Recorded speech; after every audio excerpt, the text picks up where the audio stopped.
Maupay nga adlaw, mga kalbayugnon. Kaupod niyo liwat ang iyo sekretarya, Elena Manadayday Cortado.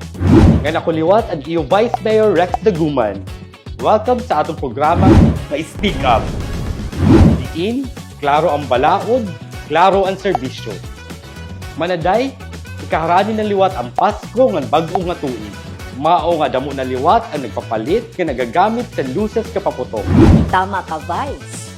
Pero kinahanglan naton ipahinumdom nga may na kita Ordinance Number 2022-16-27 nga nagre-regulate san pagbaligya, paggamit, ngan possession san firecrackers, ngan pyrotechnic devices dinhi mismo sa aton syudad. Ngano man gud ba ang tuyo sa balaod manaday? Simple la. Para malikayan ang disgrasya, sunog, pagkadaot san pamuyanan, ngan injuries tungod san diri responsable nga paggamit san paputok. Mao nga ini nga ordinance natutok sa seguridad, order, ngan public safety. Klarohon nato manaday, diri tanan napaputok ginbabawal. Sakto.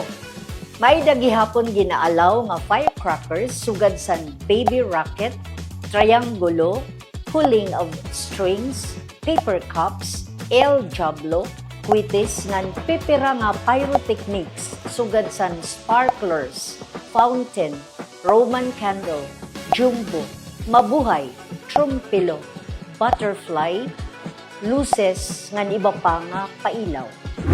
Pero may daghihapon strictly prohibited nga klase nga firecrackers nga delikado gud. Sugad sa atomic bomb, boga, super lolo, goodbye Philippines, goodbye world, Judas belt, sky lantern, Pacquiao, Napoles, triangulo ngan sobra power ngan watusi. Kung karuyag magbaligya, kinahanglan may special business permit nga nagkakantidad 3,000 pesos upod sa regular mayor's permit.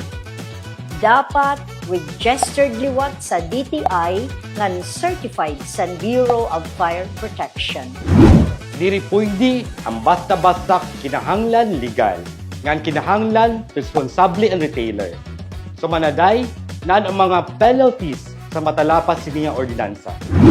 Maupay nga pakiana, Vice. Aadi ang mga penalties nga iginsusulod sini nga ordinansa. First offense, multa nga diri maigbaw san 1,000 pesos o imprisonment nga diri masubra san usa ka bulan o pareho nga multa nga pagkapreso depende sa korte. Second offense, multa nga diri maigbaw sa 2,500 pesos o pagkapriso nga diri masubra sa 2 ka bulan o pareho nga multa nga pagkapreso. Third and succeeding offenses, multa nga diri maigbaw sa 5,000 pesos o pagkapriso nga diri masubra sa 6 ka bulan o pareho nga multa nga pagkapriso. Ang paggamit sa firecrackers, limitado la sa pipira nga adlaw. Christmas, December 24 to 25. New Year, December 31 to January 1.